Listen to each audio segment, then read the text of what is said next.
नमस्कार, नेशन 24 में आपका स्वागत है। मैं नीरज और अभी हम मौजूद हैं जामताड़ा जिला में और हम यहाँ पे सर्वे कर रहे हैं कि इस बार चुनाव में क्या स्थिति बन रही है, जनता का रुझान किधर है, प्रत्याशी किस ओर जा रहे हैं, उन्हें किस बात की समस्या है जो जनता उन तक लेके पहुँच रही है, वो उनको सुन रहे हैं। सारी चीज़ों को देख रहे हैं, समझ रहे हैं और अपने माध्यम से आवाम तक पहुँचाने का काम कर रहे हैं। तो इसी क्रम में अभी हमारे साथ मौजूद हैं डॉक्टर अब्दुल मन्नान अंसारी जी जो अल्पसंख्यक मोर्चा के झामुमो के जिला अध्यक्ष हैं। तो चलिए हम इनसे बात करते हैं और जेएमएम को लेके और बीजेपी को लेके और इस पूरे प्रदेश को लेके क्या राजनीतिक समीकरण बन रहा है, उस पे हम अभी चर्चा और परिचर्चा करेंगे और अपने माध्यम से आवाम तक पहुँचाने का काम करेंगे। मिशन 24 में सर आने के बहुत-बहुत धन्यवाद आपका। बहुत-बहुत शुक्रिया आप लोगों का। सर मेरा पहला सवाल है सर कि जनता अपनी कितनी समस्या लेके आप तक पहुँच रही है? क्योंकि यहाँ पे जो विधायक हैं जेएमएम से।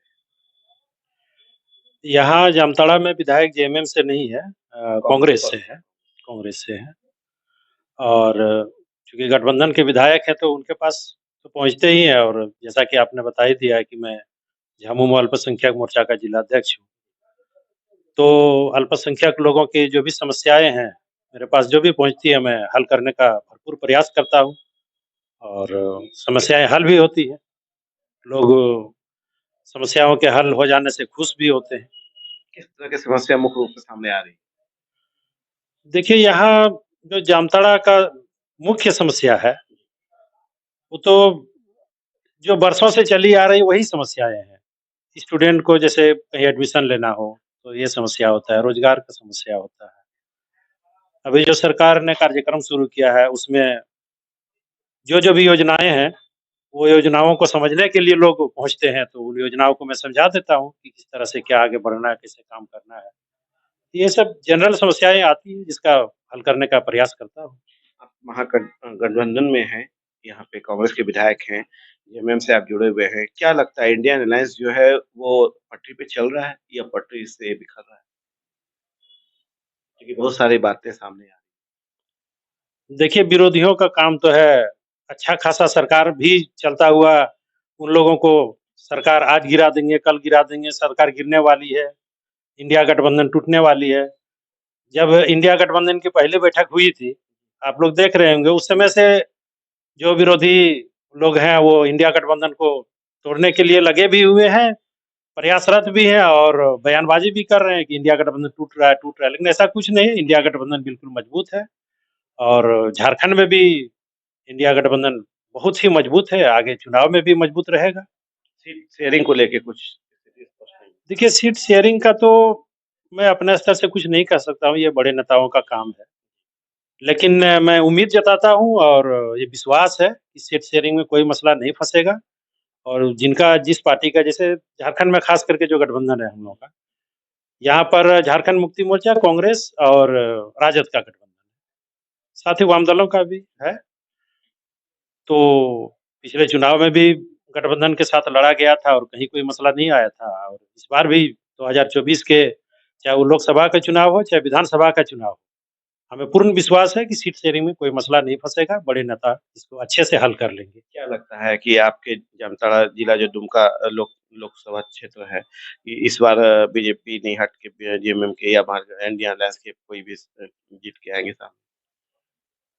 देखिए, पर दावा नहीं है बीजेपी अभी आपकी योजना, आपकी सरकार, आपके द्वार कार्यक्रम माननीय मुख्यमंत्री का एक ड्रीम कार्यक्रम कह सकते हैं और जनता इसमें खुश भी है और उत्साहित भी है। हम लोग लगातार कार्यक्रम को जाते हैं पंचायतों में और लोगों की समस्याओं को सुनते हैं, हल करते हैं बैठ कर के।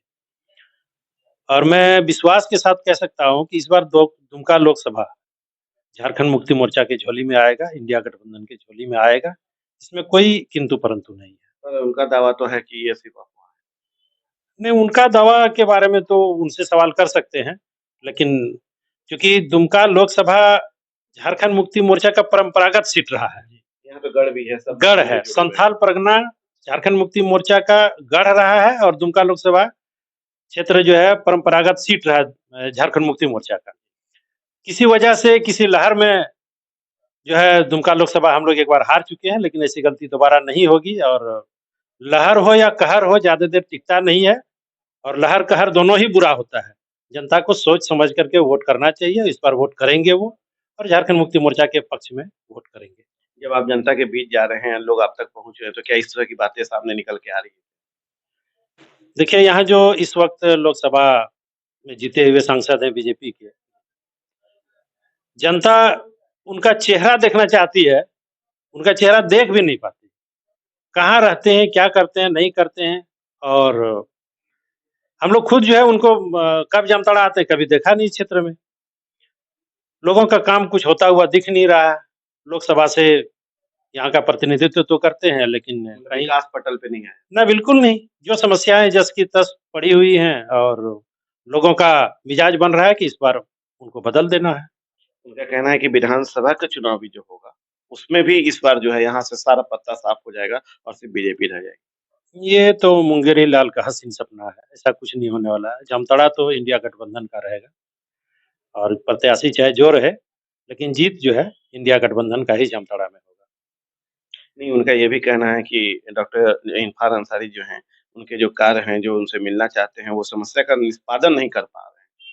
मैंने कहा ना, चाहे इंडिया गठबंधन का जो भी प्रत्याशी यहाँ से रहे, लोग उनको शायद पप्पू भी कहते अब ये उन लोगों का बात है, वो किसको क्या कहते हैं। तो राहुल गांधी को भी पप्पू कहते हैं, जो कई यूनिवर्सिटियों से डिग्री लेके आया हुआ है और देश-विदेश में भी जिनका इतना कद्र होता है, उनका यूनिवर्सिटी में आप भाषण बहुत सारा देखे होंगे राहुल गांधी का। तो जब उनको इस तरह का विश्व स्तरीय नेता को अगर वो पप्पू कहते हैं, तो इनको कह रहे हैं तो ये कोई बहुत बड़ी बात नहीं है। हैं। चलिए, तो अब हम लोग थोड़ा-सा सवाल को टेढ़ा करने जा रहे हैं। जामताड़ा का नाम साइबर फ्रॉड के लिए जाना जाता है विश्व पटल पे। इस पे आप क्या कहना चाहिएगा? ये टेढ़ा सवाल नहीं है, ये मन को दुखी करने वाला सवाल है। एक्चुअली हम लोग भी इससे बहुत दुखी हैं और दिल से चाहते हैं कि जामताड़ा का नाम शिक्षा के क्षेत्र में आगे बढ़े। यहाँ से लोगों को पलायन ना करना पड़े रोजगार के लिए, बल्कि यहीं पर रोजगार उपलब्ध हो और हर अच्छे काम के लिए जामताड़ा जाना जाए। और जो भी यहाँ पदाधिकारी आते हैं जिला में, उन लोगों से हमेशा हम लोग मिल करके आग्रह करते हैं और सरकार का समर्थन की हमेशा बात करते हैं कि जामताड़ा को अपराध मुक्त, चाहे जिस विभाग में हो, चाहे साइबर के मामले में हो या अन्य कोई और मामला हो, अपराध मुक्त जामताड़ा जिला हो। इस तरह का आप सब प्रयास करें। हम लोग हर तरह से इसके लिए साथ देने के लिए तैयार हैं और हमें उम्मीद है कि ये साइबर का जो यहाँ से पूरे देश में हम लोग बदनाम हो चुके हैं, अब इस समय क्या कहेंगे। मूवी भी बन चुकी अब मूवी भी बन चुकी है और उसमें जितना यहाँ पर नहीं हुआ उससे ज़्यादा दिखा दिया गया है मूवी में। तो हम लोग तो चाहेंगे कि जल्द से जल्द इस कलंक से जामताड़ा को छुटकारा मिले। है। हेमंत जी को लगातार ईडी का सम्मन मिलता है।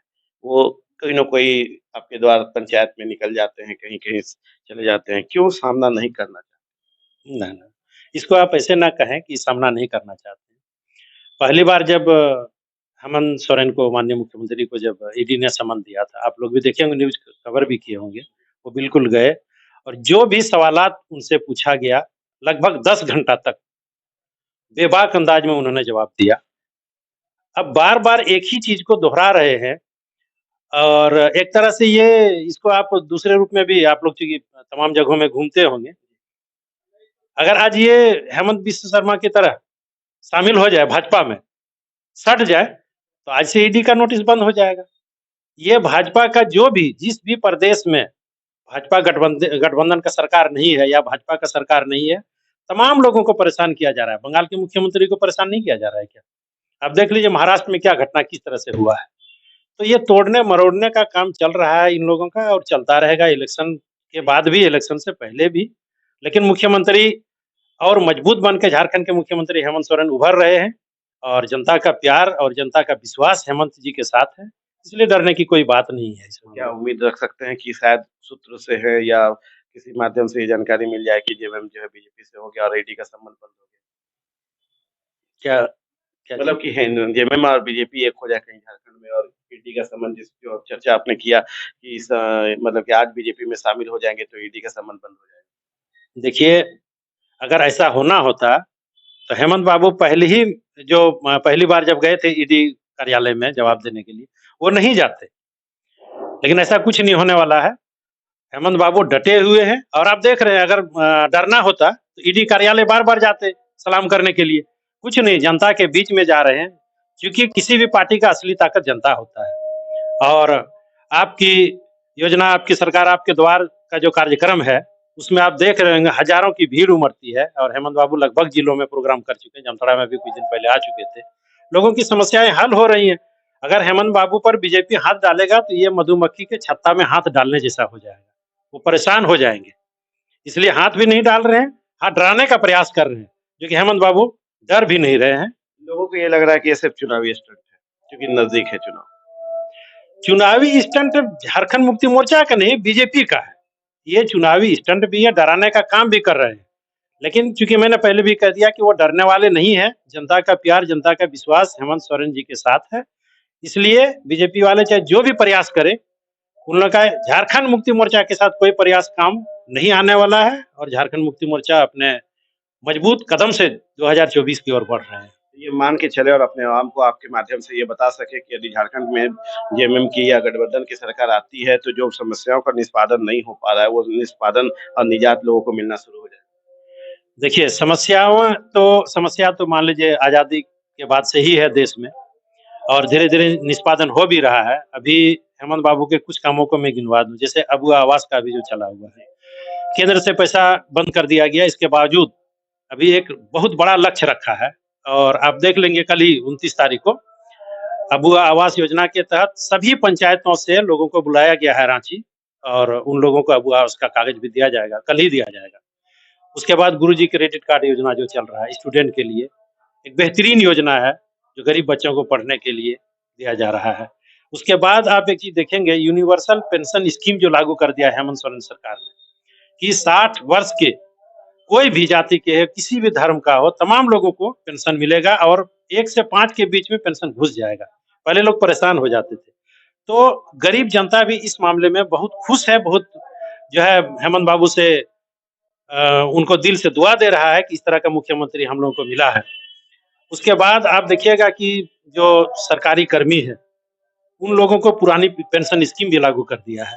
इसका भी आप लोग देख रहे होंगे और जो भी चाहे पुलिस विभाग के हों या किसी और विभाग के हों या शिक्षक विभाग के हों, तमाम लोग खुश हैं और उनको किस तरह से माला पहना करके उनके आवास में जाकर के खुशी मनाया था ढोल नगाड़ों के साथ में। इस तरह की कई चीजें हैं। आंगनबाड़ी सेविकाओं का मामला है, उसको भी हल किया गया। पारा शिक्षकों का मामला है, जो सहायक अध्यापक का दर्जा दिया गया। तो ये इतना ज़्यादा हेमंत बाबू ने इस बीच में काम कर दिया है कि तमाम तरह के लोग उससे खुश हैं और उनसे मुझे नहीं लगता है कि जनता नाराज़ है। इसीलिए हम लोग मजबूती से, जैसा मैंने कहा कि मजबूती से हम लोग 2024 की ओर बढ़ रहे हैं, चाहे वो लोकसभा चुनाव हो, चाहे विधानसभा चुनाव हो। झारखंड प्रदेश में झारखंड मुक्ति मोर्चा बहुत मजबूत कदमों से आगे बढ़ रही है और इंडिया गठबंधन के साथ जीतेगी। चलिए, तो अभी आप सुन रहे थे मनोज अंसारी जी को, जिन्होंने बहुत बेबाक ढंग से जो है सारे सवालों का जवाब जवाब दिया। उन्होंने स्पष्ट तौर से कहा कि इस बार जो है जामताड़ा विधानसभा क्षेत्र में जो है जेएमएम महागठबंधन के ही कैंडिडेट की जीत होगी और बीजेपी का सुपड़ा साफ हो जाएगा। और वहीं इस बार जो लोकसभा की बात हुई है, लोकसभा में भी इस बार जो है इसी गठबंधन के लोगों का जो है कैंडिडेट का ही जो है जीत हासिल होगी और इस बार बीजेपी कहीं से भी इस बार नहीं आ पाएगी, क्योंकि समस्याएं का निष्पादन यहाँ नहीं हो पा रहा है। जनता त्राहिमाम है और जनता ये सोच के चल रही है कि बदलेंगे तभी बदलाव होगा। आप देख रहे हैं नेशन 24 न्यूज।